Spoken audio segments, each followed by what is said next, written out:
Bismillah, alhamdulillah, wa salatu wa salam ala rasulillah sallallahu alayhi wa sallam.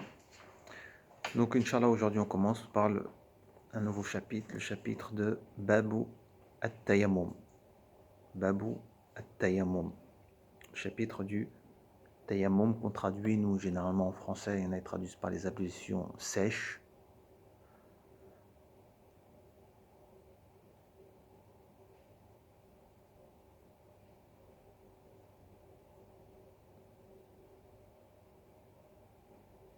Alors ici, il dit la définition du at-Tayammum, ils disent wa badalu taharati al-ma. Badalu taharati al-ma. Donc le tayammum, c'est un remplaçant de la purification de l'eau. C'est un remplaçant, d'accord? Lors de son absence. Ou bien lors d'une excuse où on ne peut pas utiliser l'eau, on a le droit à recourir à at-tayammum, la pierre, le fait d'utiliser la terre pour se purifier. On va voir ensuite la manière. Donc at-tayammum, c'est parmi les bienfaits ou bien les caractéristiques ou les bienfaits qu'Allah subhanahu wa ta'ala a comblé cette communauté. D'accord, le prophète sallam il a dit Ju'ilat lil ardu masjidan wa tahuran. Il dit, le prophète sallam, la terre m'a été rendue comme un lieu de prière et aussi en tant que purification. Donc le fait de se purifier avec la terre, il faut savoir que dans le madhab,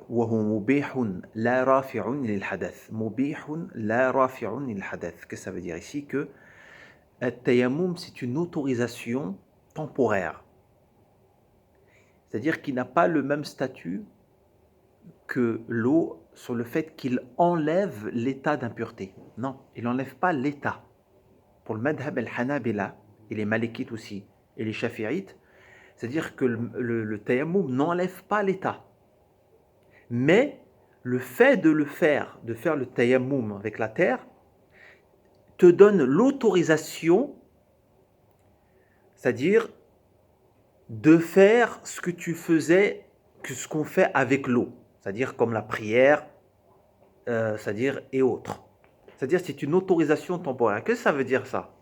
C'est-à-dire que dans le madhab, c'est-à-dire quand on fait le tayammum, on ne pourra pas, c'est-à-dire faire un tayammum, et avec tayammum, tu vas dire je vais faire toutes les prières obligatoires avec celui-là, ou bien 2 prières obligatoires. Tu ne pourras pas. C'est-à-dire qu'il y aura des conditions, et parmi les conditions, il y aura l'entrée du temps de la prière. C'est-à-dire que tu ne peux pas faire 2 prières obligatoires avec un tayammum. Pourquoi? Parce qu'ils diront que un tayammum, c'est une autorisation. Il n'a pas le même statut que l'eau, à savoir qu'il n'enlève pas l'état d'impureté, que ce soit l'état d'impureté majeure ou l'état d'impureté mineure. Et ça, c'est important de savoir ça. D'accord? Cette divergence-là. C'est-à-dire qu'à chaque moment de l'entrée de la prière, il faudra que tu recherches l'eau. Si tu n'as pas d'eau, tu devras rechercher. Tu dois chercher, faire l'effort de chercher. Contrairement aux Hanafites, les Hanafites, eux, ils ont dit que le tayammum, il a le même statut que l'eau. C'est-à-dire que quand tu as fait un tayammum, il a enlevé l'état de quoi? D'impureté, majeure ou mineure. C'est-à-dire que, par exemple, avec un tayammum, je fais le tayammum, je peux faire toutes les prières même obligatoires. Parce que ça a le même statut. Il enlève le hadath. Mais pour le madhab, la wa mubih. C'est une autorisation temporaire.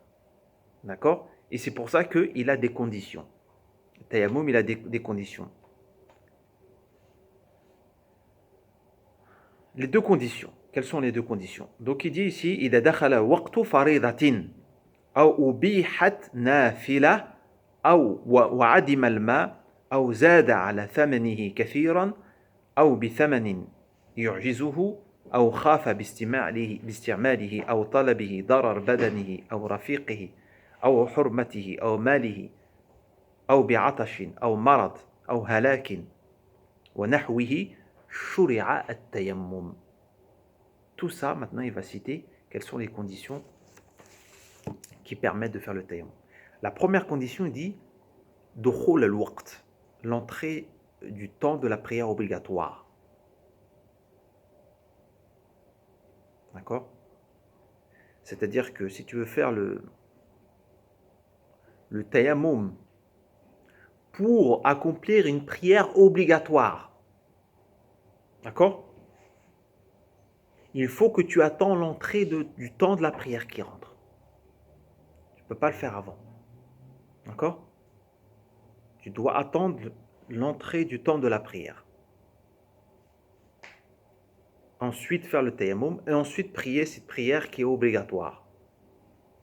Mais par exemple, il te dit, mais si tu veux faire une nafila, comment tu fais alors? Tu dois attendre quoi comme temps? Il n'y a pas de temps. C'est-à-dire que si tu n'es pas dans un temps interdit pour faire la prière surrogatoire, les temps interdits c'est quoi? De faire la prière surrogatoire entre l'Asr et le Maghrib, ou Subh, ou Shuru. Entre Subh et le lever du soleil. Ces temps-là, ils sont interdits de faire des prières surrogatoires. Tu ne peux pas faire le tayammum. Mais autre temps, dans les autres temps, tu peux faire des prières surrogatoires. Donc tu peux faire tayammum pour à n'importe quel temps pour les prières surrogatoires. D'accord? Ou bien maintenant tu vas faire le tayammum pour lire le Coran. Il n'y a pas un temps précis. Tu peux le faire à n'importe quel temps. D'accord? Mais pour la prière obligatoire, il faut attendre que le temps de la prière rentre. Et on va voir aussi chercher l'eau. D'accord? Donc si le temps de la prière est rentre,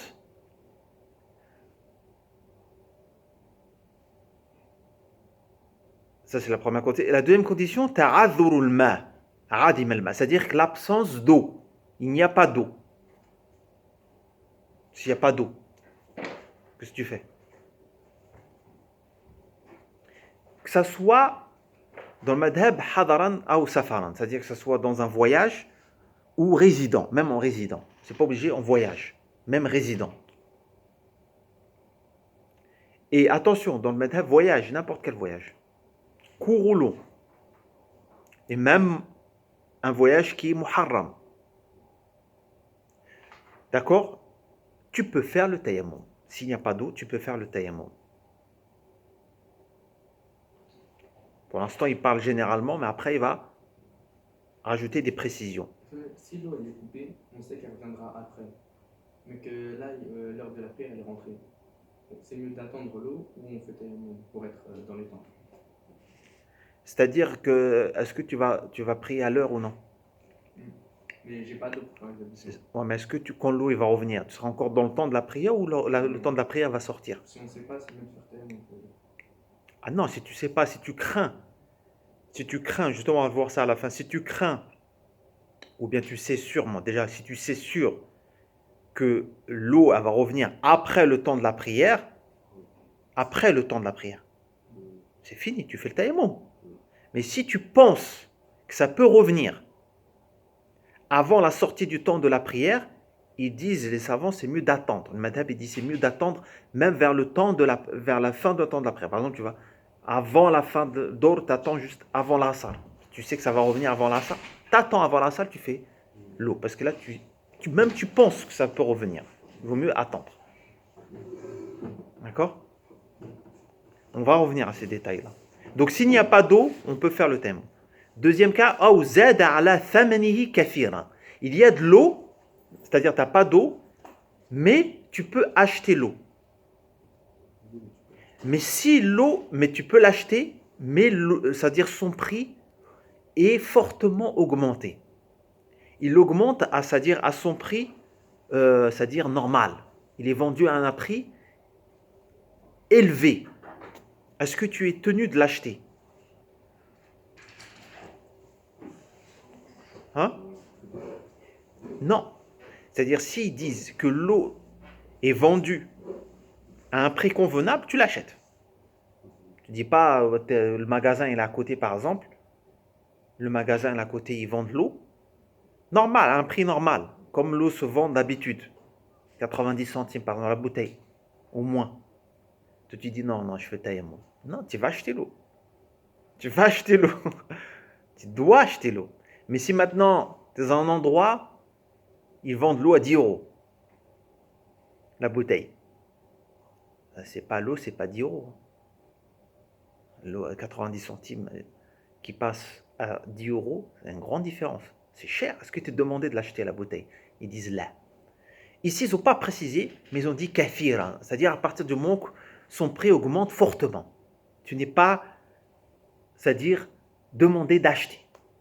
Mais si l'eau se vend à un prix normal, tu dois acheter l'eau. Ne dis pas, voilà, oh, non, non, non. Je fais le tayammum. Il y en a direct, hein. Quand il n'y a pas d'eau, tayammum direct. Maintenant, il y a de l'eau, tu peux acheter. L'eau, tu es chez lui, l'eau, il est dans sa voiture, dit, non, il n'y a pas d'eau. Ben, elle est dans ta voiture. Va le chercher. On va voir ça après. D'accord?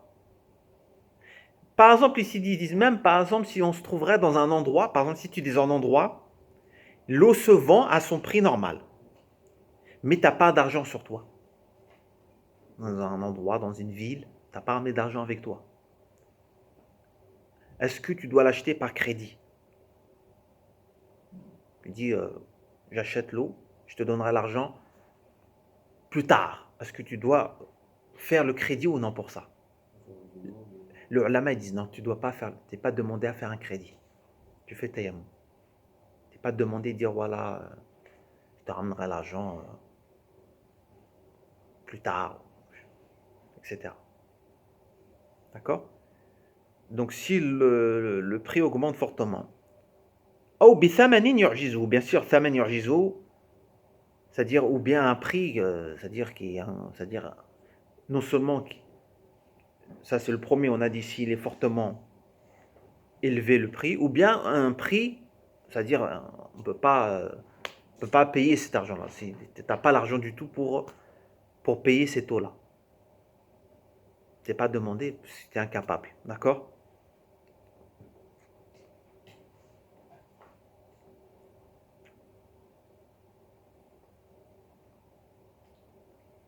Ou bien si tu peux acheter l'eau, mais l'eau, c'est-à-dire avec l'argent que tu as besoin de cet argent pour ta famille, pour nourrir ta famille, pour la dépense, pour la dépense de ta famille, ta nourriture, les trucs nécessaires, quoi.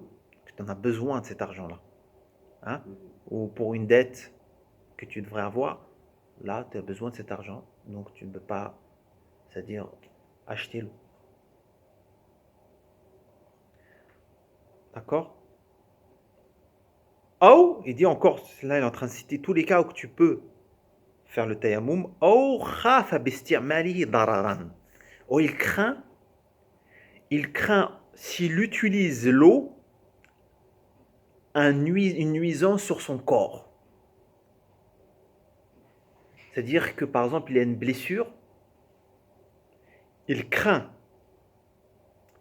hein, c'est pas, il craint, c'est quelque chose de fondé, c'est pas avec une illusion. C'est-à-dire c'est fondé. Si j'utilise l'eau, ça va me nuire. Ça va nuire au corps. D'accord? Bah, qu'est-ce que tu fais? Tu vas te tuer? Bah non.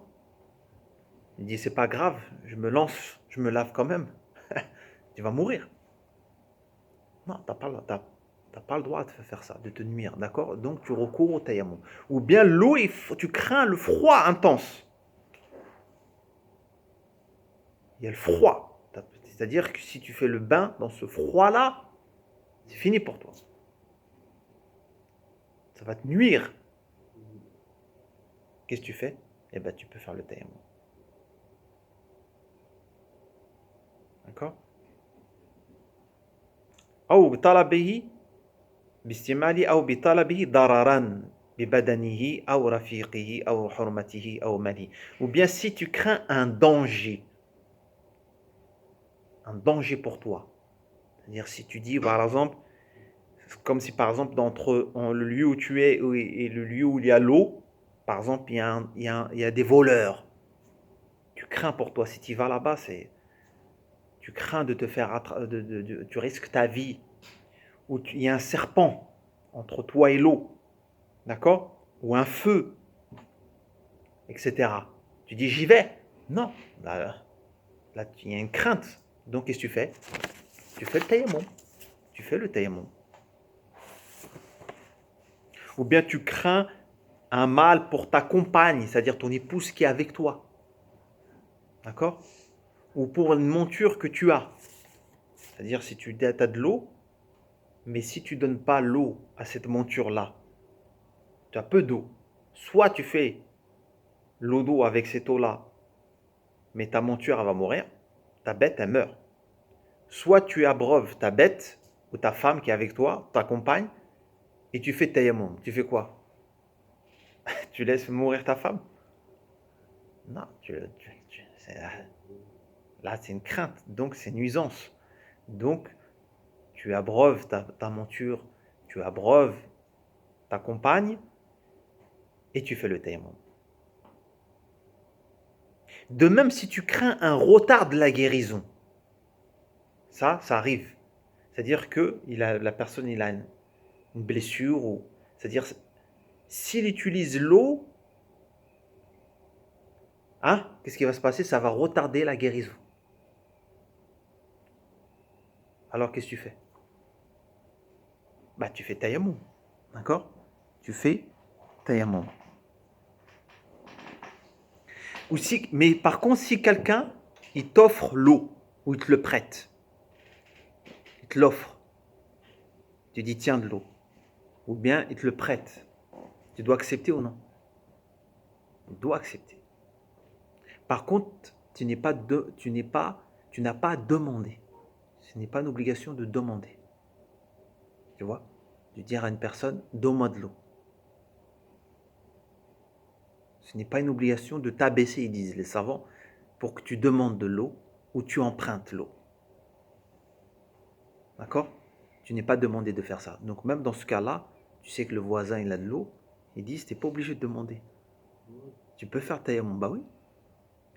Pourquoi? Parce que, c'est-à-dire, quand tu demandes à quelqu'un, tu rabaisses un peu, c'est-à-dire ta valeur. Tu te mets à sa disposition, tu te rabaisses. D'accord? C'est comme si il a une faveur sur toi. Et ça, ils disent non, tu n'es pas obligé de te rabaisser pour ça. D'accord? Mais si lui, il te le donne de son plein gré, il te le donne ou il te le prête, tu dois faire. D'accord? Et s'endetter, on a dit, tu n'as pas à t'endetter aussi. D'accord? Pour tous les cas qu'ils ont cités, tous ces cas-là qu'on vient de citer, il dit shuri'a tayammum, c'est-à-dire c'est permis de faire le tayammum. وَمَنْ وَجَدَ مَاءً يَكْفِي بَعْدَ طُهْرِهِ تَيَمَّمَ بَعْدَ إِسْتِعْمَالِهِ. Alors là, c'est quoi le cas là? On passe à un autre cas, c'est quoi? C'est que une personne, il a de l'eau, mais qui ne suffit pas pour tous les membres. Ah! Que ce soit pour le ghusl ou pour l'eau d'eau. C'est-à-dire, tu as un peu d'eau. Tu vois, tu as juste un peu d'eau. Tu ne peux pas faire tous les membres avec. Par exemple, il te suffit juste cette eau-là, il te suffit juste pour le visage. Mais pour le reste, comment tu fais? Ou le ghusl, c'est pour le ghusl, tu as juste un peu d'eau. Il ne suffit pas pour faire tout le corps. Donc, comment on fait maintenant? Alors, là, il y a différentes positions entre les madhahib des savants. La position des madhab al-Hanabila, ils disent de quoi? De rassembler entre les deux. D'utiliser les deux. C'est-à-dire d'utiliser l'eau d'abord et ensuite de faire le tayammum. Après avoir utilisé l'eau. Oui. Utiliser l'eau que tu as, ce qui reste, tu fais ce que tu peux faire comme membre, et pour le reste, des membres qui n'ont pas été touchés par l'eau, et bah tu fais le tayammum pour ça.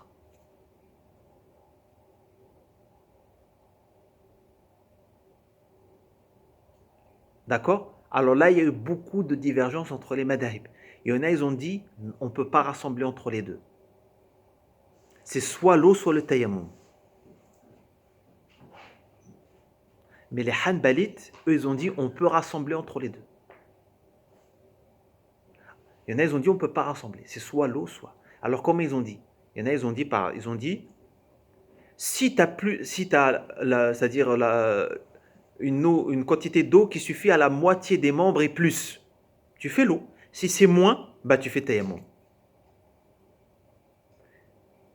par exemple les Malikites, ils disent on ne peut pas rassembler les deux. Et il y a beaucoup d'autres avis. En tout cas, Madhab el-Hanabila, on ne rentre pas dans les détails, et ils disent donc utiliser l'eau, ce que tu as, et le reste, faire le tayammum pour le reste. Que ce soit, si c'est l'eau d'eau, tu fais l'intention de l'eau pour l'eau d'eau, pour les membres qui restent de l'eau d'eau. Si c'est le rosl, le grand, c'est pour le rosl, c'est-à-dire les membres du rosl, pour le rosl. D'accord?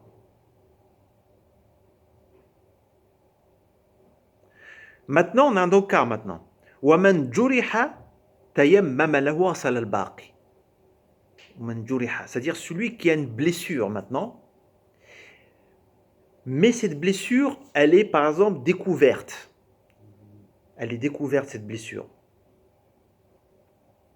Il ne peut pas toucher cette blessure avec l'eau. Ça va le nuire. Il ne peut pas non plus l'essuyer. Ni laver, ni essuyer cette blessure-là qui est découverte. Comment il fait?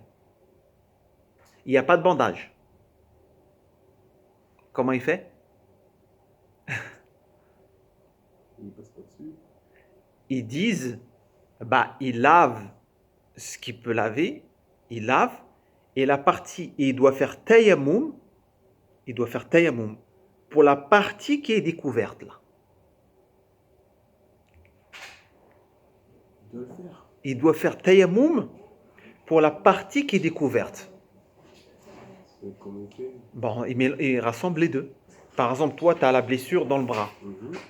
ici là, dans l'avant-bras droit, gauche, droit, on va dire droit, avant-bras droit. Et tu laves. Et il faut respecter l'ordre pour l'eau d'eau, ils disent. D'accord? L'ordre doit être respecté aussi. Donc tu fais les ablutions normales, la bouche, le visage. Maintenant, tu arrives à l'avant-bras droit. Tu ne peux pas laver. Tu as dit, il y a une blessure. Tu ne peux pas toucher l'eau. L'eau ne peut pas toucher l'avant-bras droit. Donc, qu'est-ce qu'on fait? Là, à ce moment-là, tu fais le tayammum pour ça.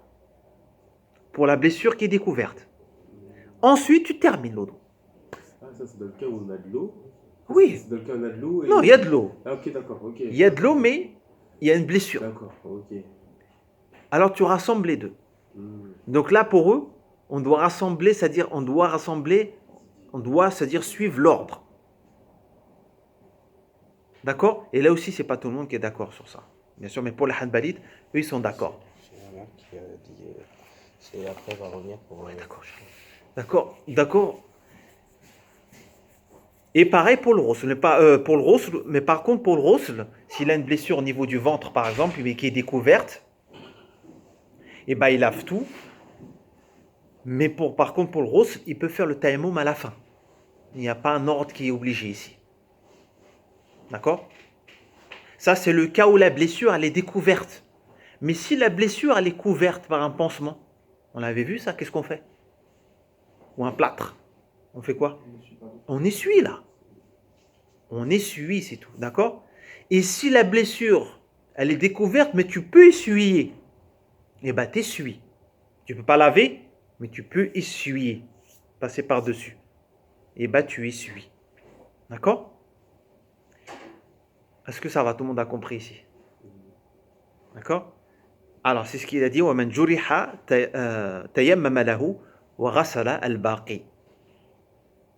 وَغَسَلَ الْبَاقِي.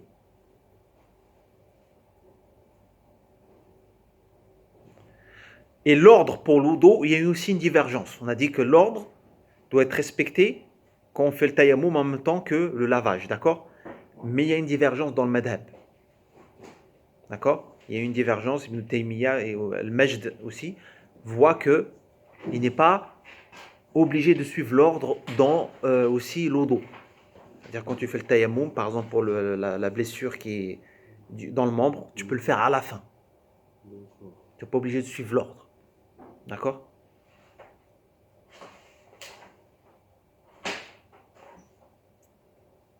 Et c'est plus facile de suivre cet avis, c'est clair, parce que de faire en même temps, surtout que vous allez dans le madhab, vous allez voir que le madhab, il voit que c'est que la terre, tu peux faire le tayammum, avec du sable, la terre qui a de la poussière. On va voir ça. Ensuite, il dit Yajibu talab al-ma. Il faut obligatoirement, quand le temps de la prière, on avait dit parmi la première condition pour faire le tayammum, c'est que le temps de la prière rentre. Il faut obligatoirement chercher l'eau. Chercher. Il faut chercher. C'est-à-dire, quand le temps de la prière rentre, tu ne dis pas il n'y a rien et voilà. Non, tu dois chercher. C'est-à-dire, tu dois faire une recherche. D'accord? Chercher où? Fi rahlihi, c'est-à-dire tu dois chercher dans tes affaires ou les affaires que tu as déjà chez toi par exemple. Cherche l'eau, tu cherches chez toi tes affaires s'il y en a. Ou si tu es en voyage dans tes affaires, est-ce qu'il y a de l'eau? Tu dis pas bon allez direct tayammum direct. Non, tu cherches d'abord dans tes affaires est-ce qu'il y a de l'eau. Et aussi après il dit tu cherches où encore? Tu cherches qurbihi, à ta proximité, à droite, à gauche, devant, ils disent derrière, est-ce qu'il y a de l'eau? On ne sait jamais. D'accord?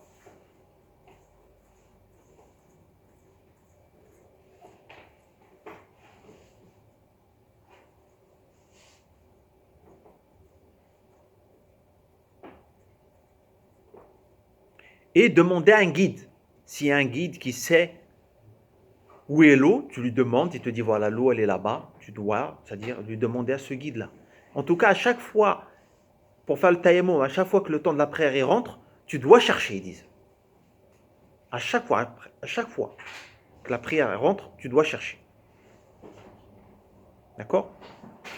Si elle est proche, l'eau, tu dois aller ou non? Si c'est pas loin. Ouais, ouais. Tu dois. Mais si c'est loin, Si c'est bon, non. tu sais qu'il y a de l'eau, mais c'est loin. Ça dépend si tu dépasses Alors eux, ils disent. C'est quoi? Ça dépend. Ça dépend si ça dépasse le temps de la prière. comme la prière, non. Hein? Ça dépend si ça dépasse le temps. de la Là, prière. c'est pas ça. Ça dépend pas de ça. Ça dépend simplement de la distance. Ça dépend. Maintenant, tu vas à Saint-Denis, tu arrives en. Je sais pas moi. En 10 km d'ici, c'est combien? Tu n'arrives même pas en 10 minutes. Hein. C'est loin ou c'est pas loin? C'est loin. En fin de compte, ici, ils ont dit si c'est loin. Mais ils n'ont pas, madame, ils n'ont pas donné une distance précise. Bon, certains, ils ont dit plus loin que, c'est-à-dire où va le plus loin où se porte ton regard. C'est-à-dire où tu regardes où ton regard va le plus loin, c'est ça qui est considéré la limite, on va dire. Mais ils ont pas, il y en a, ils ont dit c'est quoi? Ça revient à l'appréciation à ton appréciation à toi, à nous. Qu'est-ce qu'on considère loin?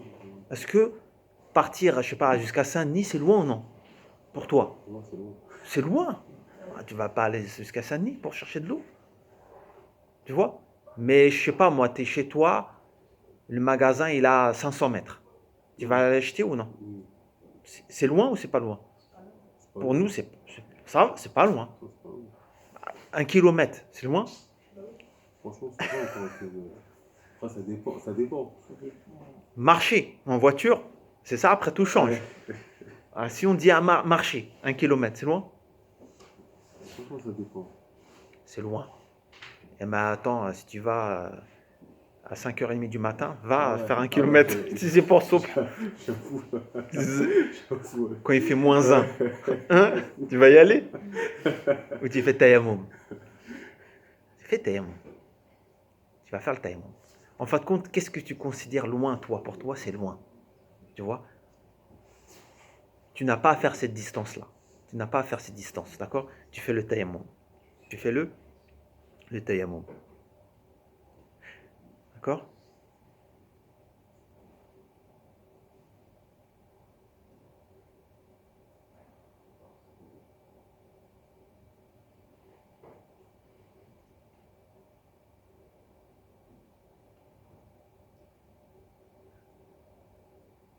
Par contre, ils disent un cas ici. Par exemple, la prière, elle a un temps de permission, pour ça, pas toutes les prières. Il y a un temps de mukhtar, un temps de permission. Il y a un temps de darura, comme l'asar. On va les voir après les temps des prières. L'asar, il a 2 temps. Il a un temps de permission, et après il y a un temps de darura. Darura, c'est après le jaunissement du soleil, l'asar. Tu n'as pas le droit de prier après le jaunissement du soleil, l'asar. Tu n'as pas le droit. Tu dis pas 10 minutes avant le Maghreb, tu dis ah voilà, je fais là ça, je suis dans le temps. Là, t'as pas le droit. Mais si, T'es un pécheur. Sauf Si, s'il y a une daroura, c'est-à-dire daroura, c'est un cas extrême. T'as pas pu faire, voilà, il y a un cas extrême. mais si on n'est pas là et on rattrape, par exemple, moi je travaille du matin au soir, je rentre que le soir. Là, Tu vas faire, non, non, les prières doivent faire à son temps. Après, je te donnerai des détails sur les temps des prières, des explications sur ça. En tout cas, c'est-à-dire la prière de l'Asr, par exemple, toi tu dis, est-ce que tu fais le tayammum si tu crains, tu dois faire le tayammum si tu crains plutôt la sortie du temps de permission. Par exemple, tu sais que toi tu vas avoir de l'eau, le frère a posé la question, mais avant le Maghreb. Toi tu es avant l'Asr il est rentré. D'accord, l'après de l'Asr il est rentré, t'as pas d'eau. Mais tu sais que l'eau va revenir ou tu vas en avoir avant le Maghreb, 5 minutes avant le Maghreb. Avant le Maghreb, il va revenir l'eau. T'attends ou non? Non. Parce que là, tu es dans le temps de Daroura. Daroura, tu ne dois pas attendre ce temps-là. Tu fais l'Asr. Par contre, Dor, son temps, il s'écoule jusqu'à l'Asr. Si tu sais que l'eau revient avant l'Asr de 5 minutes, bah t'attends. Tu attends et c'est-à-dire, utilises l'eau. D'accord? Est-ce que tu fais le tayammum, par exemple, il y a une prière de janaza, il y a pas, c'est-à-dire, si tu vas aller faire l'eau d'eau, tu vas perdre la prière de janaza. Alors tu dis, je fais tayammum vite pour avoir la récompense de la prière de janaza. Le madhab, il dit non. Il y a de l'eau, mais il dit, si je fais l'eau, tu ne prends pas la prière, c'est-à-dire, qu'est-ce qui va se passer? tu vas louper la prière. Je vais louper la prière de janaza. Est-ce que je fais le tayammum? Le madhab, il dit non. Même pour le fard. Même pour le fard. Par exemple, je sais pas, tu te réveilles 5 minutes avant le shourouk. Tu dois faire le ghusl. Si tu fais le ghusl, qu'est-ce qui va se passer? Le temps de la prière, il va sortir. Tu vas prier après shourouk. Est-ce qu'on dit là, tu fais tayammum et tu pries à l'heure? Là, il y a eu des divergences, attention. Mais pour le madhab, non.